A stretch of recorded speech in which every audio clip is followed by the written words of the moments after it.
बहुत समय पहले की बात है। एक घना जंगल था जिसके पास एक गहरी नदी बहती थी।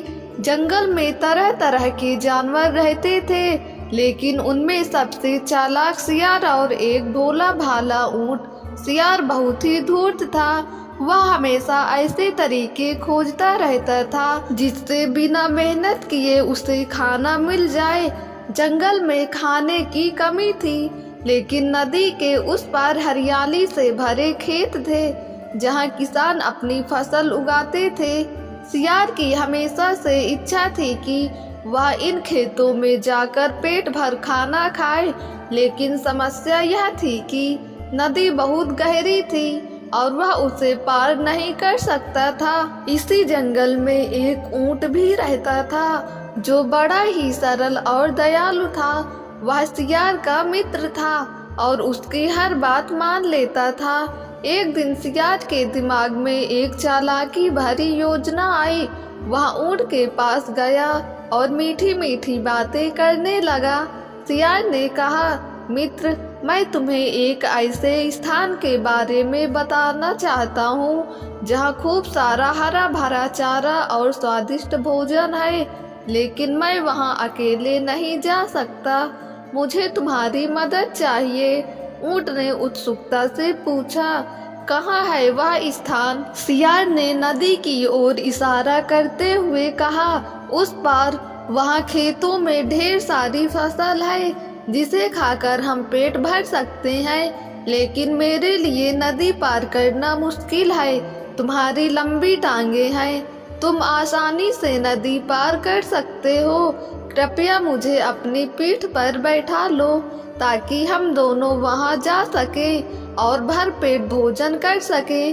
भोले ऊंट को सियार की बातों पर विश्वास हो गया।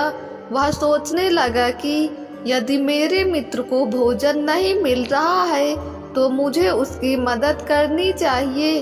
उसने बिना कुछ सोचे समझे सियार को अपनी पीठ पर बैठा लिया और दोनों नदी पार कर गए। नदी पार करते ही दोनों खेतों में पहुँचे और स्वादिष्ट भोजन का आनंद लेने लगे।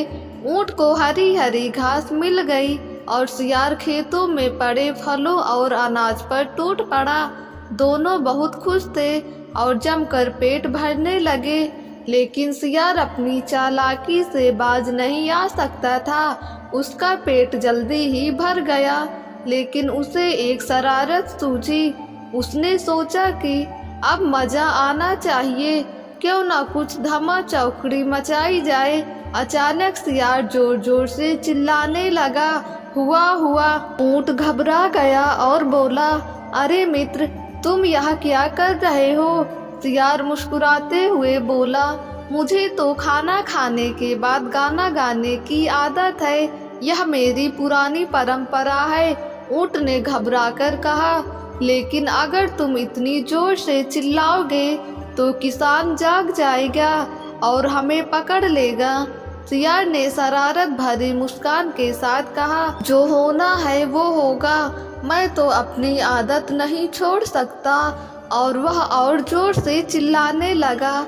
सियार की आवाज सुनकर किसान जाग गए। उन्होंने देखा कि उनके खेतों में जानवर घुसे हुए हैं। गुस्से में उन्होंने लाठियां और डंडे उठाए और शोर मचाते हुए उनकी ओर दौड़ पड़े। सियार तो छोटा और तेज था। वह तुरंत भागकर खेतों के झाड़ियों में छिप गया, लेकिन ऊंट बेचारा भारी भरकम था। वह उतनी जल्दी नहीं भाग सकता था। किसान उसे पकड़कर पीटने लगे। ऊंट किसी तरह खुद को छुड़ाकर भागा और नदी की ओर पहुंचा, जहां सियार पहले से उसका इंतजार कर रहा था। ऊंट को बहुत गुस्सा आया। उसने सोचा कि सियार ने उसके साथ बहुत बड़ा धोखा किया है। अब उसे सबक सिखाने का समय आ गया है। लेकिन ऊंट बुद्धिमान था। वह गुस्से में कुछ भी करने की बजाय धैर्य से काम लेना चाहता था। सियार ने मुस्कुराते हुए ऊंट से कहा, चलो मित्र, अब वापस चलते हैं। मुझे फिर से तुम्हारी पीठ पर बैठना होगा। ताकि हम नदी पार कर सके। ऊंट ने सोचा कि यह सही समय है सियार को सबक सिखाने का। उसने बिना कुछ कहे सियार को अपनी पीठ पर बैठा लिया और धीरे धीरे नदी में उतर गया। जब वे नदी के बीच में पहुँचे तो ऊंट अचानक रुक गया। सियार ने घबराकर पूछा, अरे तुम रुक क्यों गए? ऊंट ने गंभीरता से जवाब दिया, मित्र, मुझे एक आदत है। जब भी मैं खाना खाकर पानी में जाता हूँ तो मुझे गोता लगाने की इच्छा होती है। यह मेरी पुरानी परंपरा है।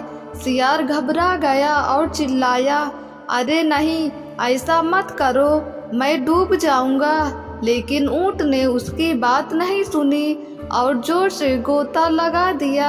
सियार धड़ाम से पानी में गिरा और बुरी तरह घबरा कर इधर उधर तैरने लगा। बड़ी मुश्किल से वह किसी तरह किनारे तक पहुंचा। इस कहानी से हमें यह सीखने को मिलता है कि दूसरों के साथ ईमानदारी और सच्चाई से पेश आना चाहिए।